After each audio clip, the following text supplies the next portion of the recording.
As you guys can see, there are wall hacks and other things on the screen here. This is not my gameplay. This is from somebody else that I found. They recorded it from another content creator who was streaming with cheats being displayed. And you can clearly see the cheats. This is what they look like from a perspective of a cheater. Now, the reason this is important, the new anti-cheat received an update within the last few days, and something is absolutely comical. We already had bullets that take away damage, so hackers cannot deal damage to some players if it detects that you're cheating, but this one is next level. If you are cheating in Call of Duty, occasionally it will make that character that you're shooting at disappear. So cheaters now can see players. You'll see this little box and watch what happens, and also listen to the audio here. He snaps to him, and then all of a sudden, poof, he's gone. What the bro? He just disappears from the screen. He was standing. Oh my god. He's just standing behind the sandbag, and he's gone. This is not the same player. He's gone. Wow. And you hear him freaking out in the background, like saying, "Oh my god," to his teammate. "Oh my god, oh my god." Oh my god. And he just figured out what's going on. It's true. It's true. It's true. What is true? What's true? Player true? get invisible. Players go invisible, so you can still see his wall hacks. Player get invisible. But you notice that he's not dealing damage either. So he shoots this guy quite a bit with a bar, which is a very strong AR, and he technically should kill him. Like, his aimbot works, it snaps to the target, and he locks onto him. Obviously, he's using wall hacks, and he's able to, like, very clearly hold on to him. But he doesn't kill him. This is for cheaters? So not only do his bullets not do damage, he can't see the player from time to time. Obviously, in this moment, he could see him, but there's multiple instances of this happening. I want to find more videos of this because I think it's probably the funniest anti-cheat troll ever. Invisible. But there he goes. He's disappeared again. Invisible! I cannot see also with wall hack. He's like, I can't even see him with the wall hack. Oh my god. Oh my god. So that's probably the best one I think I've ever seen. You can see the player there, and then he just kind of obviously he kills him here in a second. And then you see him just go into the gulag, and he can't find him. He's gone. He's just gone. Completely gone. And not only that, he can't deal damage. So this is such a unique system in order to do this in Call of Duty. You've seen another episode or another clip of this where I showed Tim the Tapman from yesterday.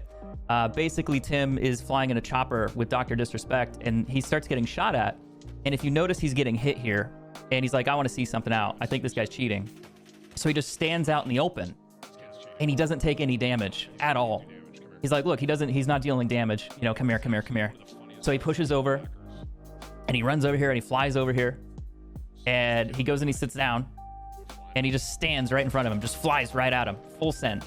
And he's not taking damage, and then he executes him. Now, I showed this yesterday, but that's the new anti-cheat. Normally, people, when you get caught cheating, what they would do is they just ban your account, like usually immediately. But there's a reason they don't do it. I think part of it is they want to gain more information so they can detect the cheats, they can find out what you're doing, they can find out what you're modifying, and then they can kind of ban everybody all at once. But this is probably the funniest one I've seen. Just imagine, you know, you paid money to cheat, and then people disappear and they don't work, and you can hear these guys freaking out, getting angry and upset about it, which I think is just amazing.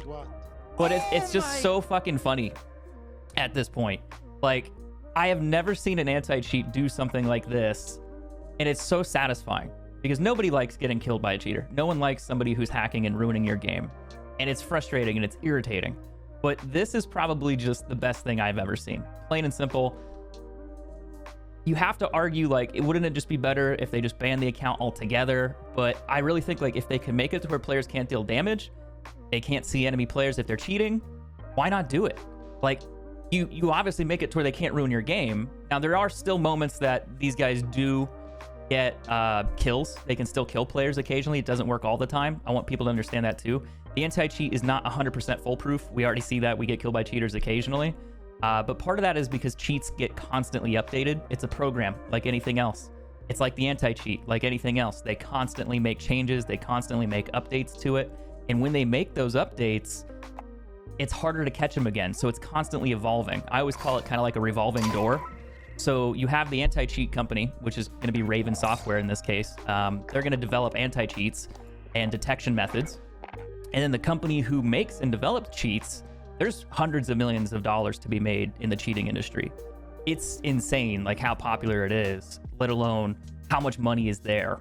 So they have staff. It's like going to Google. Like you literally just go walk into the office and you develop code for programming and cheat code software. That's what you do.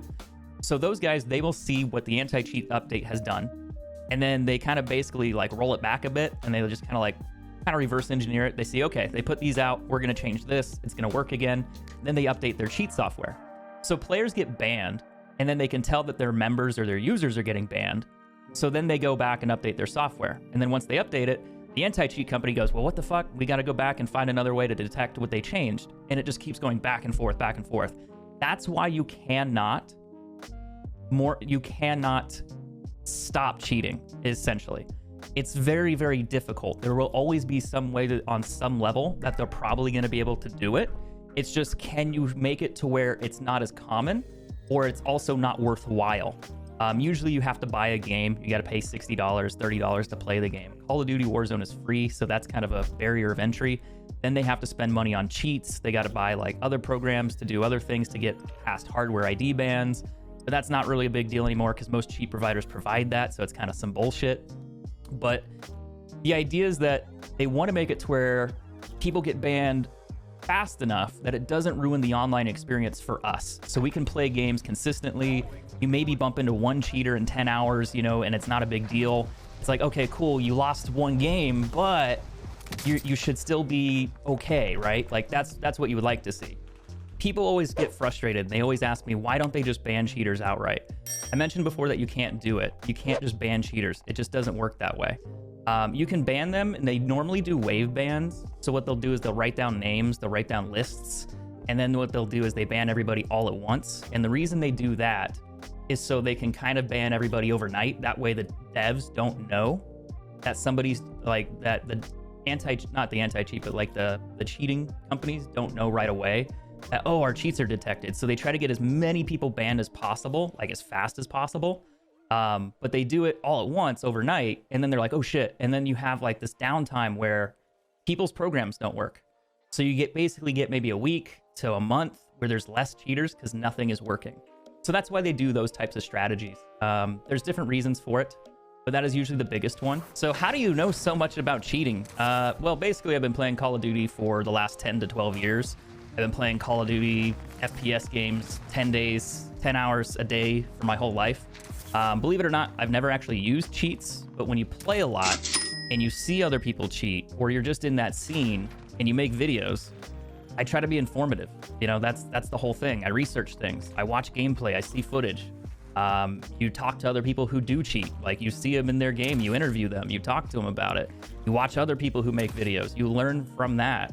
But over 10 years, I mean, I've seen people cheat on Counter-Strike, PUBG, Apex Legends, Fortnite, got all sorts of any game that you could imagine.